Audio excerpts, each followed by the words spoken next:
Muy buenas gente, hoy les vamos a hablar sobre el cognitivismo. Como un concepto, el cognitivismo es una teoría psicológica que se centra en el estudio de cómo las personas adquieren, procesan y almacenan y también utilizan esta información. Surge como una respuesta a las limitaciones del conductismo al considerar que este último no daba suficiente importancia a los procesos mentales internos. En contraste, el cognitivismo pone el énfasis en las actividades cognitivas, como la percepción, la memoria, la atención, el lenguaje, el razonamiento, la resolución de problemas y el pensamiento. Bueno, como contexto histórico tenemos que el cognitivismo surge a mediados del siglo XX como respuesta al conductivismo, que dominaba la psicología y se enfocaba solo en ciertos comportamientos observables. Sin embargo, este enfoque era más insuficiente para explicar procesos como el razonamiento, la creatividad o la resolución de problemas. En los años 50 se da la revolución cognitiva, impulsada por tres factores clave. La información y la inteligencia artificial que compararon la mente humana con una computadora. La lingüística de Noam Chomsky, quien mostró que el lenguaje no podía explicarse solo por estímulos y respuestas, y la neurociencia que conectó el cerebro con los procesos mentales. Figuras como Jean Piaget, Lev Vygotsky y Jerome Brunner jugaron un papel crucial al estudiar cómo las personas construyen el conocimiento, destacando conceptos como los esquemas, el rol del lenguaje, la participación activa en el aprendizaje. En las décadas de 1960 y 1970, el cognitivismo se consolidó proponiendo que el lenguaje es un proceso interno de procesamiento de información. Entonces, autores importantes. Jean Piaget. Él fue un psicólogo suizo conocido por sus contribuciones al estudio tanto del desarrollo cognitivo infantil. Es reconocido como una de las principales uno de los principales teóricos del cognitivismo. Su teoría del desarrollo cognitivo describe cómo los niños construyen activamente su conocimiento a través de etapas sucesivas. Lev Vygotsky fue un psicólogo ruso que desarrolló la teoría sociocultural del desarrollo cognitivo, que subraya la influencia del entorno social y cultural en el aprendizaje. Según Vygotsky, el conocimiento se construye a través de la interacción con otras personas más experimentadas, con el uso del lenguaje como herramienta principal de mediación. Jerome Brunet fue un psicólogo estadounidense que realizó importantes contribuciones al campo de la educación y la psicología cognitiva. Es conocido por su teoría del aprendizaje por descubrimiento y su modelo de representación del conocimiento. Bueno, aquí les vamos a explicar para qué sirve la psicología cognitiva.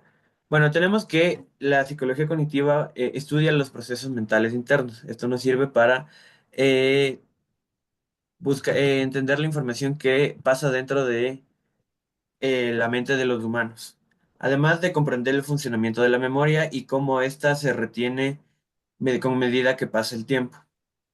Establecer esquemáticamente cómo funciona cada una de las partes de la mente para entender dónde se almacena la información. Aprovecharlo de estudios del cerebro para promover las formas de potenciar el aprendizaje, comprendiendo que los niños requieren mayor atención en este aspecto. Además, permite también una interacción más precisa con todo lo que se refiere a la memoria.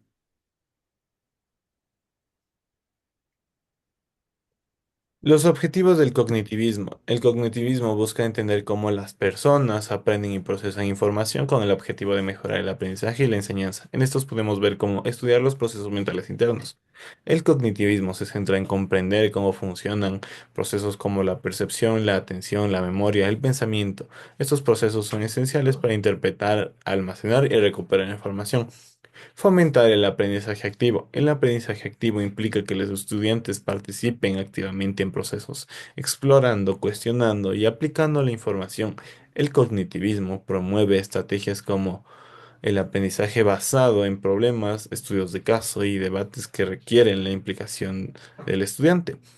Desarrollar habilidades de pensamiento crítico. El pensamiento crítico es una habilidad cognitiva clave que permite a los estudiantes analizar información, evaluar evidencia, identificar falacias, tomar decisiones informadas.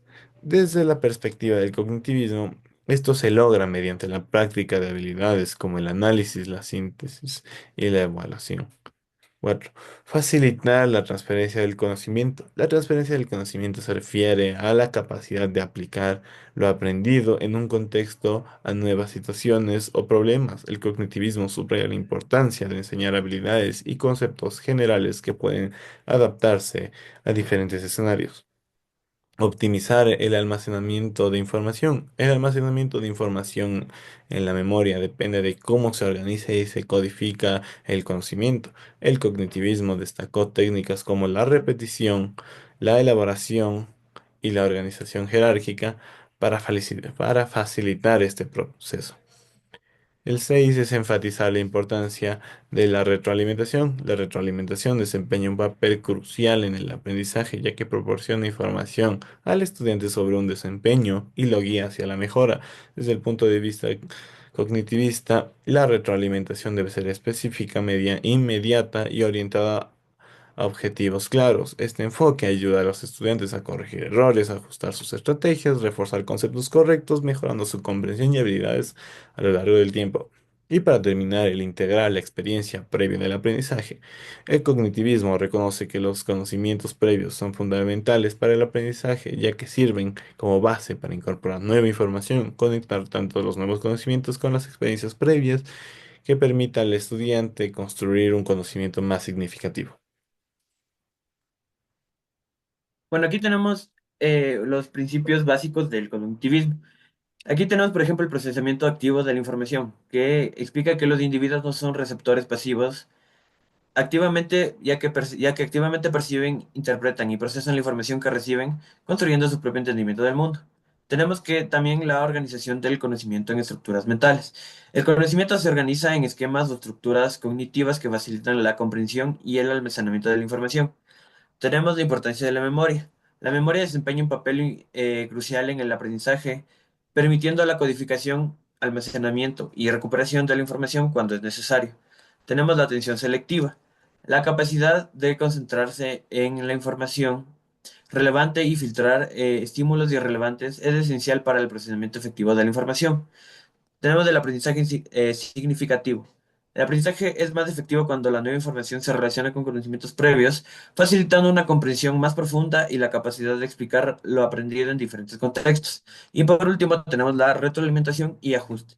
La retroalimentación es esencial para corregir errores y ajustar las estrategias cognitivas, mejorando continuamente el proceso de aprendizaje. La teoría de Piaget. En esta se describe cómo los niños construyen su comprensión del mundo a través de una serie de etapas secuenciales. Entonces, la etapa sensorimotora. En esta etapa, los niños exploran el mundo principalmente a través de sus sentidos, acciones motoras. Se enfocan en la interacción directa con su entorno físico. Esto es de 0 a los 2 años. La etapa preoperacional de los 2 a los 7 años. Durante esta etapa, los niños comienzan a desarrollar el pensamiento simbólico, lo que les permite usar palabras, imágenes y símbolos para representar objetos y experiencias. Sin embargo, su pensamiento es todavía limitado por el egocentrismo y la falta de lógica. La etapa de operaciones concretas.